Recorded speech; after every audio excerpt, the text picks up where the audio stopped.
সংগ্রামী যৌথ মঞ্চের উপরে রাজ্য সরকারের যে প্রতিহিংসা, সেই প্রতিহিংসা এক নতুন সংযোজন হয়েছিল আমাদের অন্যতম নেতৃত্ব সুদীপ চন্দ্র সহ একাধিক ব্যক্তিকে দক্ষিণবঙ্গ থেকে উত্তরবঙ্গের সুদূর প্রান্তে বদলি করার মধ্যে দিয়ে। সরকার ভেবে রেখেছে যে বদলি করার মধ্যে দিয়েই হয়তো সংগ্রামী যৌথ মঞ্চকে বাগে আনা যাবে।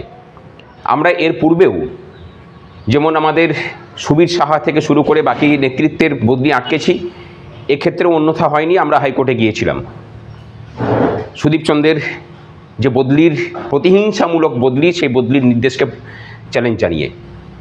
আজকে হাইকোর্টের যেহেতু এখন ভ্যাকেশন বেঞ্চ ছিল, ভ্যাকেশন বেঞ্চে শুনানি হয়েছে।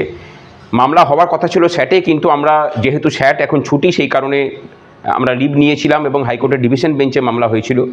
আজকে হাইকোর্টের ডিভিশন বেঞ্চে অনেকক্ষণ শুনানি হওয়ার পরে তারা আপাতত 13 তারিখ পর্যন্ত ওনার যোগদানের উপর স্টে করেছেন এবং আমরা অন্য ফার্দার মামলা করে আশা করি যে সুদীপ চন্দ্রের যে অবৈধ বদলি, সরকারের প্রতিহিংসা, তাকে রুখতে পারব। সংগ্রামী যৌথ মঞ্চের কর্মচারীদের অধিকারের দাবিতে যে লড়াই, সরকারের দুর্নীতির বিরুদ্ধে যে লড়াই, সেই লড়াই চলবে।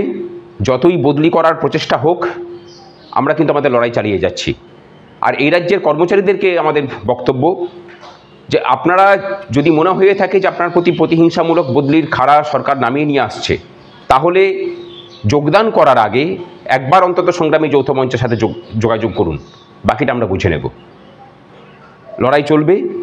সুদীপ চন্দ্র শুধু একা নয়, ভবিষ্যতেও যদি কোনো নেতৃত্বের এরকম বদলির বা কোনো সাধারণ সদস্যেরও বদলির এরকম প্রচেষ্টা সরকার করে, সেই লড়াইকে রাস্তার আন্দোলন এবং আদালতের লড়াই দিয়ে তাকে পরাজিত করার দায়িত্ব সংগ্রামী যৌথ মঞ্চ নিচ্ছে।